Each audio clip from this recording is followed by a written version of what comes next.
Hola muchachos, ¿qué tal? Aquí tienen las instrucciones a tu proyecto del capítulo 3A. Your project for chapter 3A is due on March 31st if you're an A-day student, or April 1st if you're a B-day student. It's worth 40 points. It will go under the test project quiz grade category of your overall grade, which, as a reminder, is 60% of your overall semester grade. So rather than doing a written assessment, we're going to do a more creative project-based assignment in which you guys are going to describe what you did over the course of a day or a week in the preterite past tense. Think of the daily routine project you guys did in quarter 2. It's exactly like that, except rather than using the present, you're using the past. Easy as that. So for this assignment, you must include the following elements: regular conjugations of verbs in the preterite. You can find those on textbook page 110. Irregular conjugations, what we've gone over most recently, and those can be found on pages 140 and 142 of your textbook. And then you may want to include a variety of vocabulary that's relevant to your daily routine. For example, the extracurriculars, which are outlined on pages 46 and 47, again, of the textbook. Vocabulary for your daily routine that you used for the previous project. For chapter 2A, you can certainly include that as well, pages 74 and 75. And then prior knowledge from Spanish 1, vocab used to describe your hobbies, interests, and class schedule.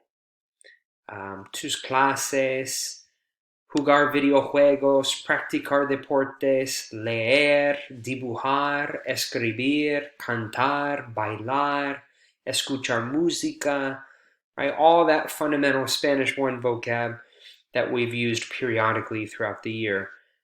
You want to include that as well. Pay particular attention to accents. Many of you lost points for your quiz that you guys did last week on the preterite tense because you neglected to include accents for the yo form and or for the él, ella, usted form. And again, a reminder, as it has been said on multiple occasions during class, use an apostrophe. This is an apostrophe right here. You can use an apostrophe instead of an accent mark if you are unable to produce an accent mark on your computer. Apostrophes are okay. So, to describe the project, it can be a video. You guys did awesome jobs. Those of you that did videos, I encourage you to do them again. Many of you are very proficient on that platform. If you don't feel like doing a video, you can do a PowerPoint instead. Either a video or a PowerPoint. You're just going to create a summary. Again, 20 things that you guys did, and it can be over the course of a day, or you can spread it out over the course of a week or a weekend. It could be any period of time you wish. And all 20 conjugations, of course, will be in the preterite, in the past tense. ¿A dónde fuiste el fin de semana pasado? These are just questions to prompt you. Where'd you go last weekend? ¿Qué hiciste? What did you do? ¿Con quién o con quiénes pasaste el rato? Who'd you hang out with? ¿Qué comiste? What'd you eat? So those are just to prompt you. You don't need to answer those questions in your project, just to get you thinking about what you've done recently. You do not need to include the time in your responses, just the activities themselves.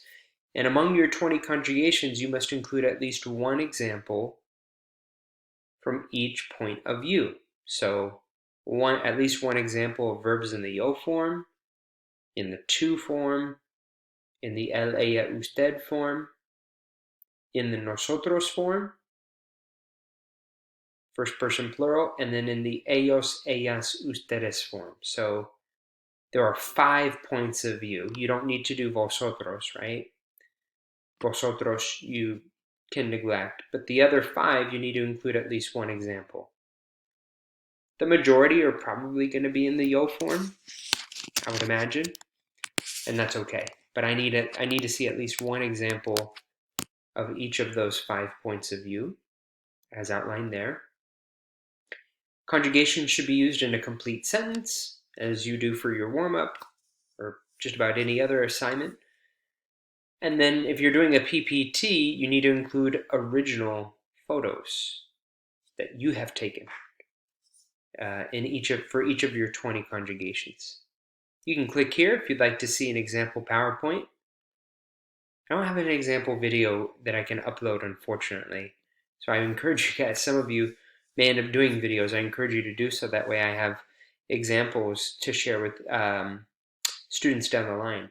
Assignment again is due March 31st. That gives you about 3 weeks to complete this assignment for an opportunity to receive full credit.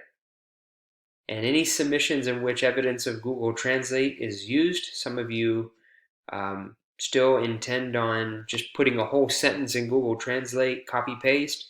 Yeah, that's plagiarism, and that will receive an automatic 0 with no opportunity to resubmit. I don't have time to grade plagiarized work, nor to give opportunities for you to learn from that mistake. Don't make that mistake. Just do your best. And come and see me if you guys have questions during student tutorial. Ask questions during class. If you need further assistance, I'm here to help in any way that I can.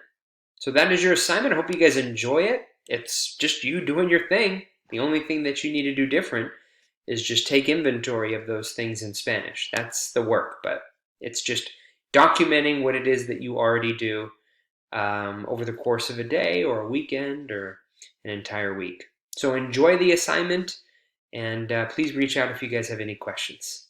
Suerte, muchachos. Good luck.